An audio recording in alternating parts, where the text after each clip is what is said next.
현재 손흥민이 소속된 토트넘은 맨시티와 재대결을 앞두고 있습니다. 그 전 토트넘은 맨시티와 대결에서 3대1로 패배하며 경기력 면에서 많이 떨어지는 모습을 보였습니다. 특히 토트넘이 계속해서 지적받고 있는 페리시치의 수비적인 부분이 문제였습니다. 이날 맨시티는 토트넘이 페리시치가 맡고 있는 왼쪽 윙백이 허술한 걸 눈치채고 후반전이 시작되자 집중적으로 공략하기 시작했습니다. 맨시티의 판단은 정답이었습니다. 페리시치는 지속적으로 자신에게 오는 공에 수비적인 실책이 잦았고 경기 시작 5분 만에 한 골을 내줬습니다. 확신을 얻은 맨시티는 더 집중적으로 공략했고 전반전 1대0으로 앞서던 토트넘은 후반전 경기 시작 20분도 되기 전에 3골을 허용하면서 패배했습니다. 이날 페리시치는 결국 3골을 허용하면서 교체되었습니다. 콘테의 늦은 판단에 팬들은 분노했습니다. 맨시티와 경기에서 콘테는 3골이나 허용하고 나서야 페리시치를 바꿨다. 2골을 허용했을 때 바꿔서도 이해할 수 있었다. 하지만 3골이나 허용하고 나서야 콘테는 페리시치를 교체했다. 맨시티가 페리시치가 있는 왼쪽 윙백 쪽으로 지속적으로 공격을 시도하는 건 누구나 다 알고 있었다. 어째서 콘테 감독이 도박을 했는지 모르겠다. 페리시치를 교체한 뒤 맨시티는 추가 득점을 하지 못했다. 그렇다고 페리시치가 평소에 좋은 모습을 보여준 것도 아니었다. 콘테는 페리시치를 빠르게 교체하는 판단을 내려야 했지만 그러지 못했다. 며 비판했습니다. 하지만 지금까지 나머지 경기를 모두 승리하고 있는 토트넘이기에 이번 재대결에 팬들은 주목하고 있습니다. 특히 FA컵 프레스턴과 경기에서 2골을 넣으며 팀을 승리시킨 손흥민의 부활이 이번 맨시티와의 재대결에서 승패를 좌우할 것이라 예측하고 있습니다. 영국 언론 매체 BBC 스포츠에선 이번 맨체스터 시티와 토트넘의 재대결이 기대된다. 이전에 토트넘은 현재와 많이 달랐다. 맨체스터와의 경기에서 압도적인 수준 차이를 느끼며 패배했다. 하지만 이번엔 다를 것이다. 앞선 FA컵 16강을 결정짓는 중요한 경기에서 손흥민은 해리케인의 역할을 부여받았다. 부진을 겪고 있음에도 콘테 감독은 손흥민을 믿은 것이다. 부진을 겪고 있는 손흥민의 입장에선 많은 부담감을 가질 수밖에 없다. 하지만 월드클래스 선수는 그런 부담감을 이겨내고 앞으로 나아가야 한다. 손흥민은 책임감을 느끼며 멀티골을 성공시켰고 콘테가 바라던 해리케인의 역할을 완벽하게 수행했다. 그렇게 부활한 후 손흥민의 첫 경기다. 아마 맨시티도 손흥민을 신경 쓰고 있을 것이다. 손흥민의 스피드는 아직도 위협적이며 그의 왼발은 어떤 위치에 있더라도 상대방 골대를 위협할 수 있다. 이번 맨시티와 경기에서 손흥민이 활약한다면 손흥민의 진정한 부활을 알리는 경기가 될 것이다. 몇 토트넘을 긍정적으로 봤습니다. 반면 페리시치를 언급하며 부정적인 시선을 두기도 했습니다. 손흥민의 부진도 토트넘에 뼈아픈 것은 사실이지만 진정한 문제는 페리시치다. 그의 수비 능력은 정말 제로에 가깝다.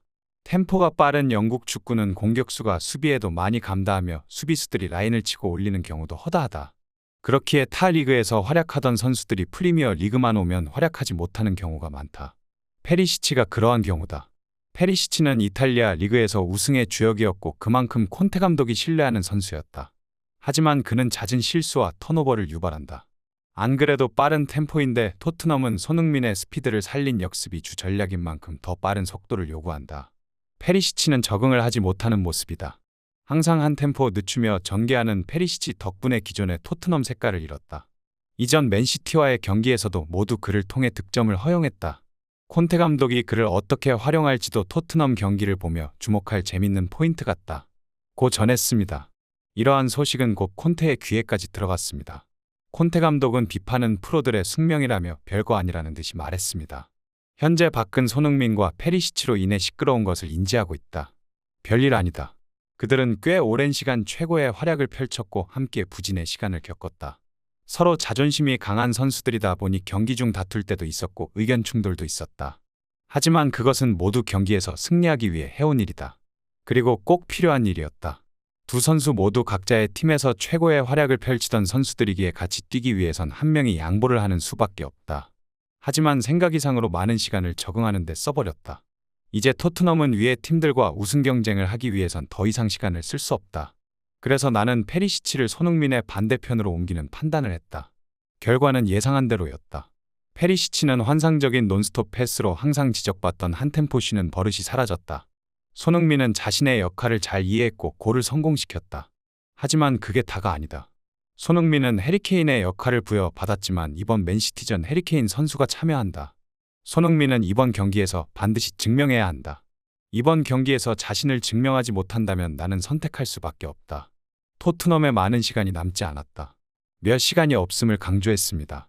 하지만 콘테 감독은 누굴 걱정할 처지가 아닙니다. 콘테 감독은 이미 토트넘에게 신뢰를 잃었고 재계약 요청조차 하지 않고 있습니다. 풀럼전에서 승리한 후 콘테 감독은 토트넘에 남고 싶다는 의사를 표했지만 토트넘은 콘테 감독을 무시하고 있습니다. 만약 토트넘이 새로운 감독과 계약한다면 콘테가 토트넘에 있을 수 있는 시간은 이번 시즌뿐입니다. 이러한 사태에 토트넘의 파라티치 단장은 당연한 일이라며 토트넘의 입장이 이해된다고 말했습니다. 콘테 감독이 리그 초반 무패 행진을 달리고 있을 때 토트넘은 콘테에게 많은 것을 제안했다. 지금까지 봐왔던 모든 계약서보다 화려한 계약서였다. 레비 회장의 토트넘에 대한 의지를 확인할 수 있었다. 분명히 토트넘 측에 많은 것을 걸은 계약서였다. 하지만 콘테 감독은 신경도 쓰지 않았다. 또한 더 많은 것을 요구했다. 그는 팀의 패배를 생각하지 않았고 자신의 야망만 지속적으로 얘기했다. 레비 회장은 기가 찼을 것이다. 콘테가 무엇을 요구했는지 말하지 않겠지만 그가 요구하는 조건은 맨유나 레알 마드리드 같은 대부호 클럽에서도 들어주기 쉽지 않은 조건이었다. 그럼에도 토트넘은 그에게 최대한 맞춰주기 위해 여러 번의 계약서 수정을 거쳤다. 콘테는 만족을 몰랐다. 연승이 이어질수록 기고만장해졌다. 결국 토트넘은 패배를 거듭하며 리그 순위 5위까지 추락했다. 이제 와서 다시 계약서를 달라는 건 웃긴 일이다. 이미 토트넘 측에선 새로운 감독 후보를 갖춰놨다. 콘테 감독의 경질설이 돌고 있는 것은 알고 있지만 아마 그건 헛소문일 것이다. 콘테 감독은 이번 시즌은 마치고 떠날 것이라고 생각한다. 다시 한번 토트넘과 재계약을 하기 위해선 임팩트 있는 사건이 필요할 것이다. 그렇지 못한다면 아마 토트넘은 새로운 감독으로 새 출발을 시작할 것이다. 고 전했습니다. 한편 많은 비난을 당하고 있는 페리시치는 이해할 수 없다는 입장입니다. 그동안 손흥민과 맞지 않는 것은 알고 있었다. 우린 아직 많은 경기를 치르지 못했고 템포가 끊긴 것도 인정한다. 하지만 패배가 내 잘못이라는 건 인정할 수 없다. 나는 손흥민과 맞추기 위해 최선을 다하고 있다. 콘테 감독도 여러 시도를 하며 손흥민을 부진의 늪에서 빠져나오게 하기 위해 최선을 다하고 있다. 우리를 조금 더 믿어줄 수 있으면 좋겠다. 우린 절대 하위권 팀이 아니다. 리그 순위 5위를 달리고 있다. 이렇게 비난하는 건 옳지 않다. 나는 비난받을 짓을 한 적이 없다. 몇 비난하는 인간들은 비정상적이라며 욕했습니다. 곧 토트넘은 맨시티와 경기를 준비하고 있습니다. 승점 이외에 많은 것이 걸려 있습니다. 각 매체에선 콘테 감독의 새로운 전술이 이번 맨시티전에서 통하지 않는다면 토트넘은 이제 우승권 도전보다 챔스 티켓을 획득하기 위해 노력해야 한다고 말하고 있습니다. 토트넘이 우승 경쟁을 하기 위해선 손흥민의 역할이 매우 중요합니다. 손흥민이 완전한 부활에 성공했으면 좋겠습니다. 재밌게 보셨다면 구독과 좋아요 부탁드립니다. 감사합니다.